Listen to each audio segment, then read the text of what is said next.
साथियों, नमस्कार। आज पुनः दो चार होने का मौका, अवसर, और इस अवसर का भरपूर लाभ उठाएं, ऐसी मेरी उम्मीद है। और आज की चर्चा को हम जितना अधिक सारगर्भित और उद्देश्यपरक बना सकूं, उसकी पूरी कोशिश, उसका पूरा प्रयास। हम लोग एक ऐसे दौर से गुजर रहे हैं जो बिल्कुल ही अनिश्चित है। समय अनिश्चित है, कारक अनिश्चित है, परिणाम भी अनिश्चित है। एक ऐसी समस्या, एक ऐसी महामारी जो पूरे विश्व को अपने आगोश में ले चुकी है, अपने पास में ले चुकी है। पूरा देश, एक एक देश इससे प्रभावित है। जिस प्रकार से इसकी संख्या, इसके संक्रमितों की संख्या दिनों दिन बढ़ती जा रही है, वो अपने आप में एक बहुत चिंताजनक बात है। आज की चर्चा हम बिल्कुल सही है कि कोरोना पे करेंगे, लेकिन कोरोना के संदर्भ में भारत के ऊपर करेंगे। एक ऐसी सोच, जिस प्रकार से भारत पहले नीचे के पायदान पे था, फिर थोड़ा सा ऊपर आया, फिर थोड़ा सा ऊपर आया, फिर मध्य में आया, फिर उससे ऊपर आया, फिर उससे ऊपर आया, फिर शीर्ष 10 देशों में आया, और अब शीर्ष 3 देशों में अपने आप को शामिल करने में सफल हो सका है, सक्षम हो सका है। एक ऐसी भावना हमारे मन में जागृत हो रही है, बल्कि एक ऐसी सोच जागृत हो रही है। पता नहीं क्यों ऐसा है, इसके पीछे क्या कारण है। आज की चर्चा से यह पता करने की कोशिश करेंगे कि क्यों ऐसा लगता है कि कोरोना भारत से क्यों नहीं बाहर निकलेगा। हो सकता है कि यह दूसरे देशों से निकल जाए। यदि कोरोना दूसरे देशों से निकल सकता है तो लेकिन भारत से क्यों नहीं निकलेगा, इसके प्रति हमारी अवधारणा, हमारा चिंतन, हमारी सोच एक मजबूत स्थिति की ओर बढ़ती चली जा रही है। और इसके पीछे क्या कारण हो सकता है, इस पर आज हम चर्चा करेंगे। लेकिन इससे पहले दोस्तों कि हम इस कारणों पर चर्चा करें, सर्वप्रथम 30 अगस्त 2020 तक विश्व के शीर्ष 3 देशों के लिए कोरोना वायरस की सांख्यिकी का एक आकलन करें। नंबर 1 पे है यूएसए, यानी यूनाइटेड स्टेट्स ऑफ अमेरिका, जिसमें कुल संख्या संक्रमितों की 60 लाख और कुल मृतकों की संख्या 1,87,000।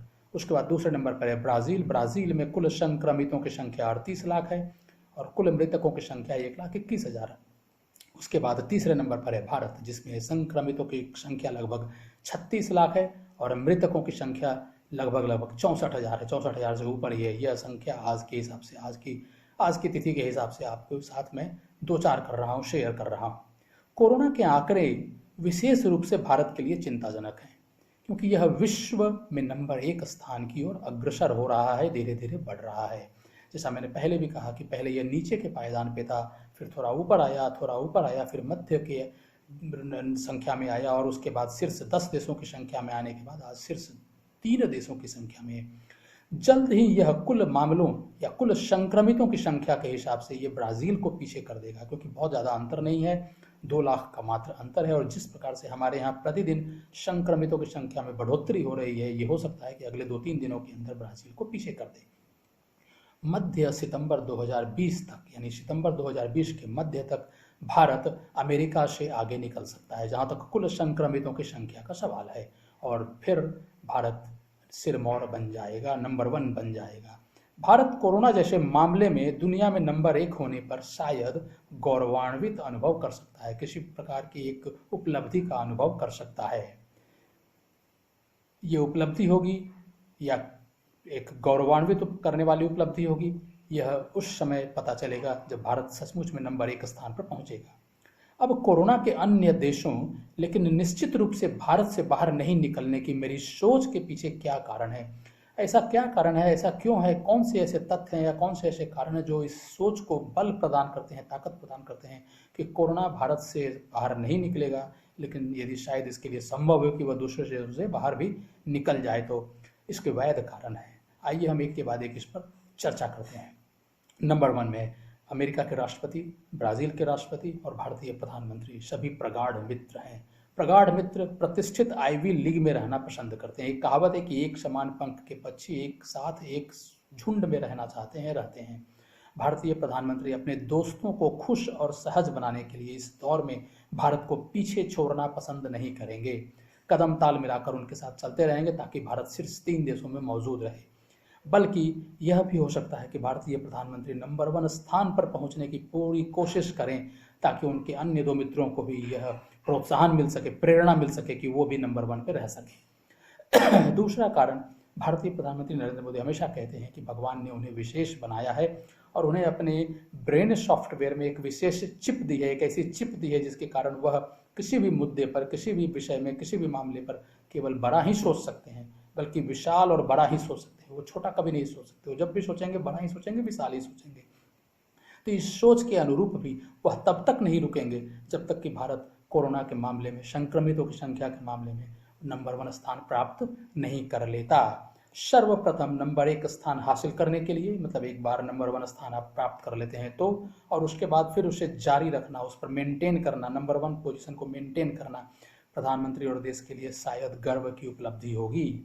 यह समझ में आता है, बहुत ही अच्छी तरह समझ में आता है कि वह क्यों कोरोना वायरस के प्रसार को रोकने के लिए प्रभावी कार्रवाई और निर्णय लेने का इरादा नहीं करते हैं। वो क्यों नहीं चाहते हैं कि कोरोना वायरस भारत में रुके या ठहरे, या उस पर प्रतिरोध लगाया जा सके, उस पर एक तरह का गतिरोध लगाया जा सके, ताकि अधिक से अधिक लोग इसकी चपेट में न आ सकें। वो चाहते हैं कि प्रसार इसका रोका जा सके, लेकिन ऐसा क्यों वो इसमें ज़्यादा इच्छुक नहीं समझ में आते। उसके पीछे यही एक कारण समझ में आता है। भारतीय स्वार्थी नेताओं और सरकारों, केंद्र चाहे राज्य की हो, कोई किसी भी अपने केंद्र की सरकार हो या राज्य की सरकार हो, या केंद्र के नेता हो या राज्य की सरकार के नेता हो, इनके पास कोरोना वायरस को रोकने या संभालने के लिए संसाधन किसी भी प्रकार का, कोई भी हो, सभी प्रकार के भी हो, किसी भी प्रकार के जो भी आप सोच सकते हैं, कोई भी संसाधन जैसे फंड, इच्छा शक्ति, झुकाव आदि का सर्वदा अभाव दिखता है। बिल्कुल ही नहीं है इनके पास में कि वो किसी भी प्रकार से, किसी भी माध्यम से इस पर रोक लगा सकें, प्रतिरोध लगा सकें, इसके रास्ते मार्ग में गतिरोध पैदा कर सकें। हम में से किसी ने भी राम राज्य नहीं देखा है। जब भगवान राम ने श्रीलंका पर विजय प्राप्त की, रावण को पराजित किया और वापस अयोध्या आए, तो अयोध्या पर उन्होंने शासन किया। उस दौरान भारत ने राम राज्य को देखा कि किस प्रकार से राम राज्य किसे कहा जाता है, किस प्रकार से जनता एक जनता किस प्रकार से खुश थी, संतुष्ट थी।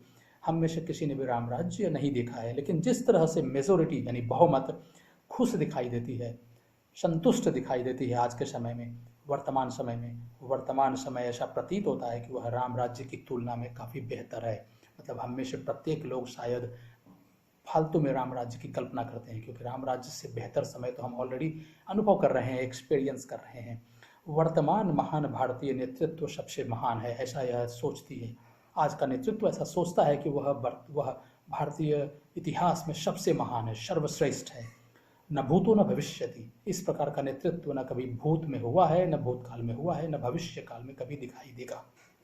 ऐसा आज का नेतृत्व सोचता है, ऐसा आज का नेतृत्व की विचारधारा है। फिर किसी भी चीज़ के लिए कोई सुधार, संशोधन या उन्नति की क्या आवश्यकता बचती है? वांछित है, अपेक्षित है या आवश्यक है? बिल्कुल नहीं है। क्योंकि जब ऐसा नेतृत्व सोचता है कि वह सर्वश्रेष्ठ है, महान है, जो न भूतो हो न भविष्यति हो, तो किसी भी प्रकार से कोई सुधार, संशोधन या उन्नति न तो वांछित है, न अपेक्षित है, न ही आवश्यक है। इन सब कारणों को ध्यान में रखकर यदि आप भी सोचें तो शायद ऐसा महसूस करेंगे, अनुभव करेंगे, और आप भी यह कहने को शायद विवश हो जाएं कि कोरोना भारत से क्यों नहीं बाहर निकलेगा। यदि इसके लिए संभव हो जाए कि वह दूसरे देशों से बाहर निकल भी सकता है, तो वर्तमान आर्थिक और राजनीतिक स्थिति या परिदृश्य सबसे अच्छी है, ऐसा वर्तमान सरकार प्रदर्शित करती है, या सोचने को हम सबको सोचने के लिए विवश करती है। तो कोरोना वायरस के भारत से बाहर निकलने और संगठित, ठोस और व्यवस्थित नाव को अस्थिर करने के लिए कोई मतलब नहीं है, कोई उद्देश्य नहीं है। जब सब कुछ सही है, संगठित है, ठोस है, व्यवस्थित है, तो फिर इसको क्यों हिलाया जाए, इसे क्यों अस्थिर किया जाए। वास्तव में हर भारतीय को ताली और थाली बजाना चाहिए, बजाकर दियों और मोबाइल्स को रोशनी कर कोरोना वायरस पर अर्जित उपलब्धियों का जश्न मनाना चाहिए, इसकी खुशी जाहिर करनी चाहिए। और हमारे प्रधानमंत्री के लिए हमारा प्यार और कोरोना वायरस पर उनका प्रयास, उनकी चिंताएं, उनकी कोशिशें हम में से प्रत्येक के लिए दीर्घकालिक सुख और समृद्धि सुनिश्चित करेगा। जिस प्रकार से हमारे प्रधानमंत्री अपना प्रयास कर रहे हैं, कोशिशें कर रहे हैं कि कोरोना वायरस बढ़ता ही जा रहा है, इस पर विराम नहीं लग पा रहा, पूर्ण विराम तो छोड़िए, अल्प विराम भी नहीं लग पा रहा, तो स्वाभाविक है। और जिस प्रकार से यहाँ पर बहुमत या मेजोरिटी खुश है, परिस्थितियों से संतुष्ट है, तो स्वाभाविक है कि हमारे प्रधानमंत्री के लिए हमारा प्यार और कोरोना वायरस पर उनका प्रयास हम में से प्रत्येक के लिए दीर्घकालिक सुख और समृद्धि सुनिश्चित करेगा या कर सकता है।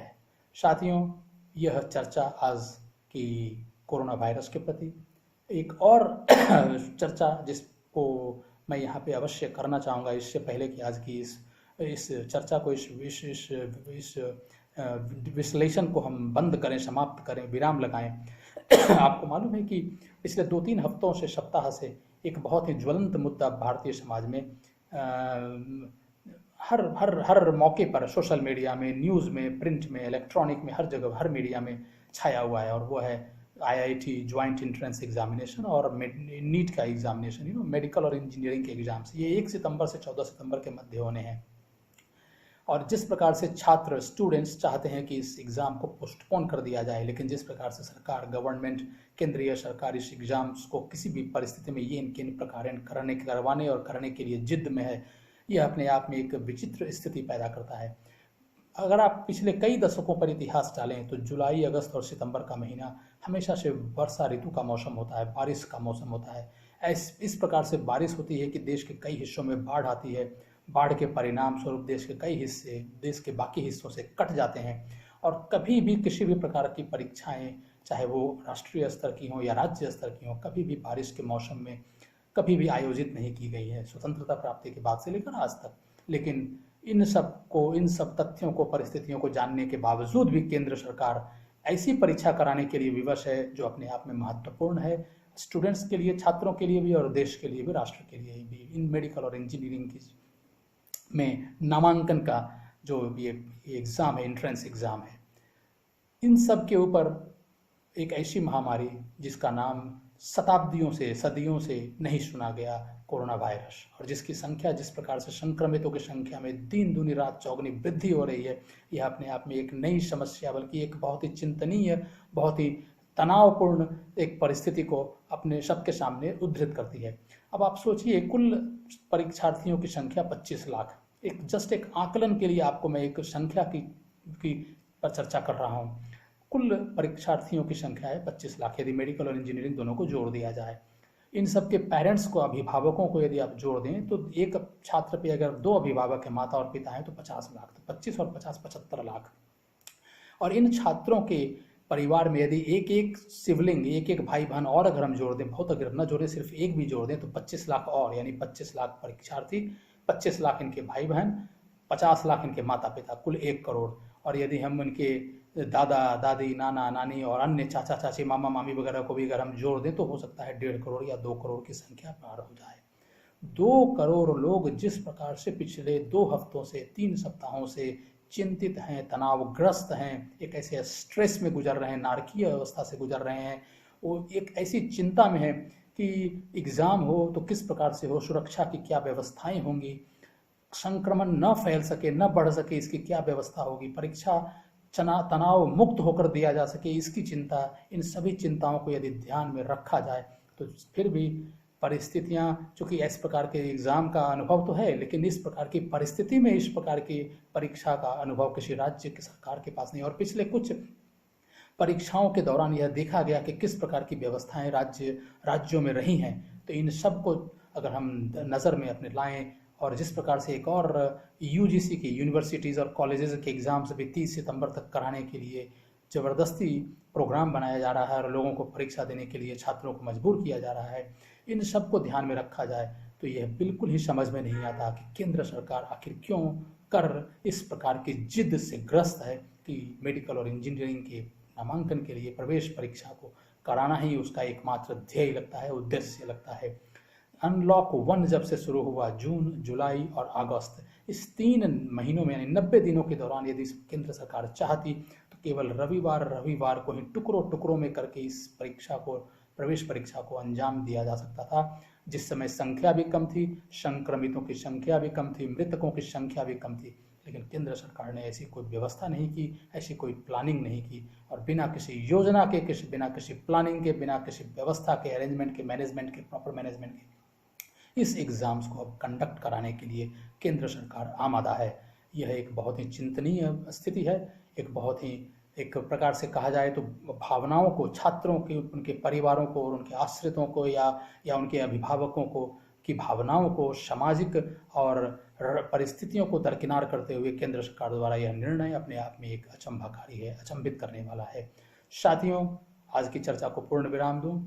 ये थोड़ी सी एक छोटी सी एक चर्चा मुझे लगा कि आज करनी चाहिए। दोनों परिस्थितियां बहुत ही चिंतनीय है।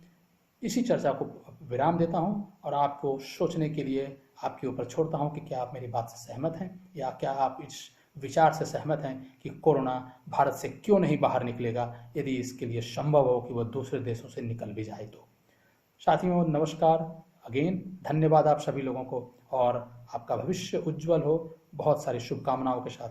थैंक यू फ्रेंड्स, धन्यवाद।